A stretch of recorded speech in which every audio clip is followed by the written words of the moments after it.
Good afternoon all, this is Patricia and I'm traveling for history.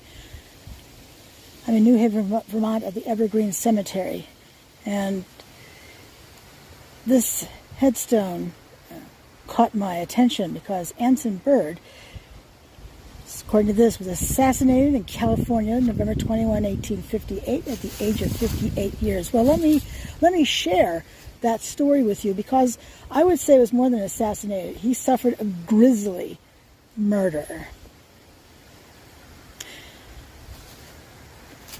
He lived in California, was a ranchman. Apparently didn't have that much money, but still. There was a Mr. Baldwin who lived in his home as well.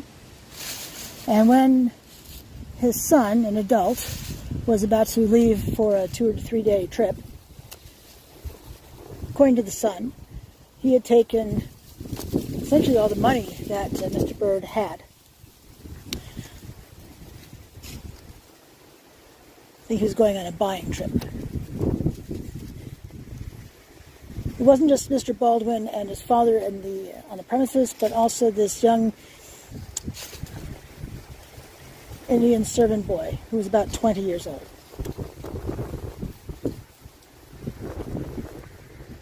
When the son returned, 2 or 3 days later, he went back to the ranch and there was no one in the house.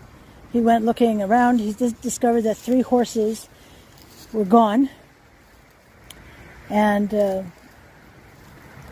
he searched the ranch and couldn't find anyone. Went back to the house. A few days later, he went to the neighbors to see if they had seen anything, heard anything, if they knew where his father was. No, on all 3 accounts.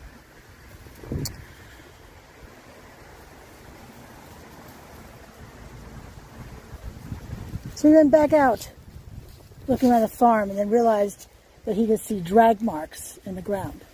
He followed those drag marks down to the river and discovered both Mr. Baldwin and his father.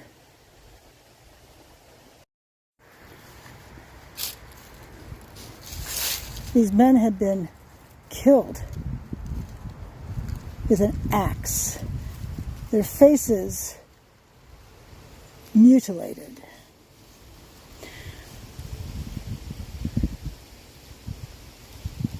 The son was enraged, and he went in search of that Indian servant boy. He discovered that boy was with those missing horses. Discovered him in a town and had him jailed that night. Apparently, that boy lured them down to the river and killed them separately, one at a time. The son buried his father on the property, about 40 feet from where he was murdered.